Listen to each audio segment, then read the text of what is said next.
Good morning everybody. सिटिबिटी entrance exam 2081 सालमा सोधिने English model question लिएर आएको छु र यसभन्दा अगाडि धेरैवटा क्वेसन बनाइसकेको छु। भिडियोको लिङ्क डिस्क्रिप्सनमा छ, तपाईहरुले हेर्नु होला। The active form of some books have been bought by Sita.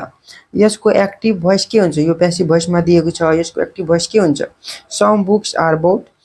Sita has bought some books. Sita have bought some books. Sita bought some books. यसको हाम्रो करेक्ट आन्सर भनेको सीता।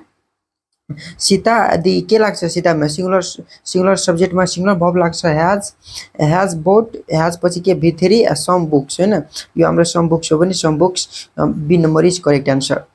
अनि 2 मा छ where dot last weekend did you go, have you went, do you go, are you go. यसको हाम्रो correct answer भनेको did you go. Where did you go last weekend, A number is correct answer.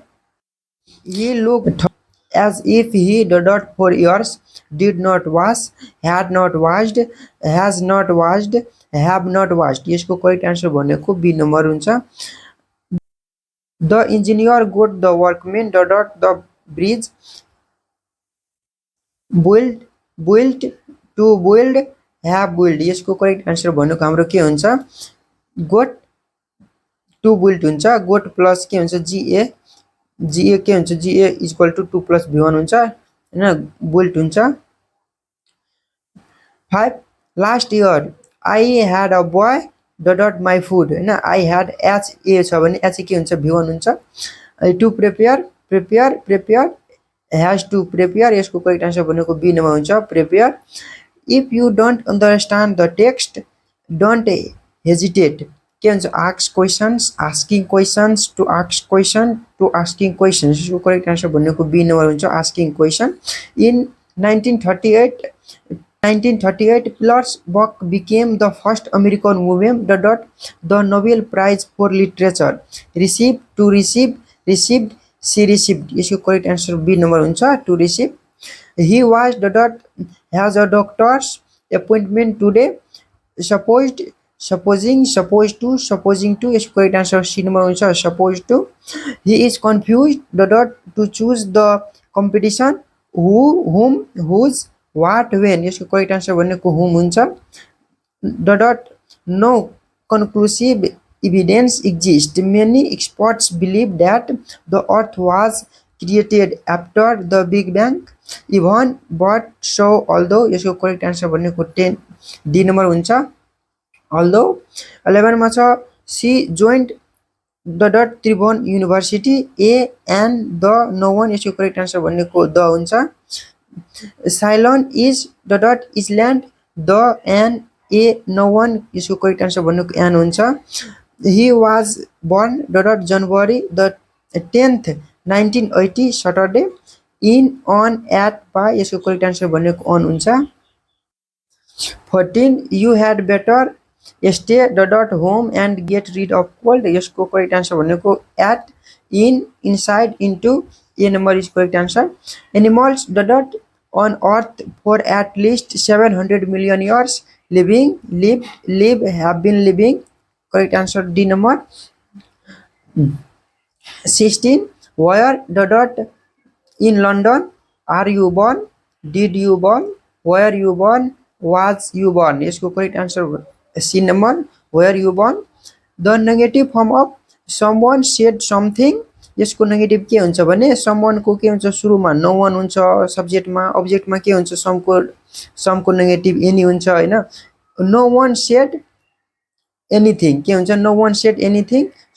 someone didn't say anything, no one said nothing, anyone didn't say anything, no one said anything। यसको correct answer D number हुन्छ।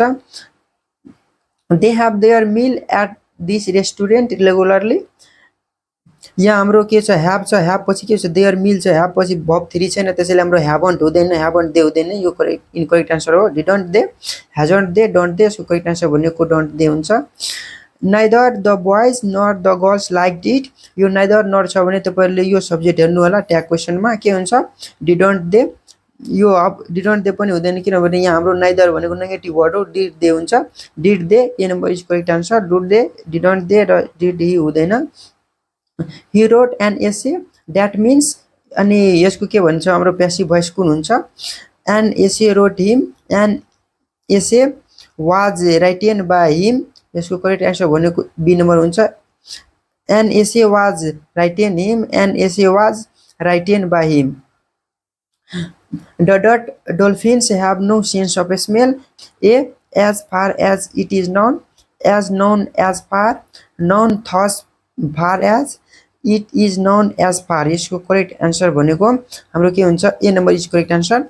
Raining no, he asked, it was raining no, if it rained no, if it was raining then whether it was raining। यसको correct answer भनेको के हुन्छ? C number हुन्छ।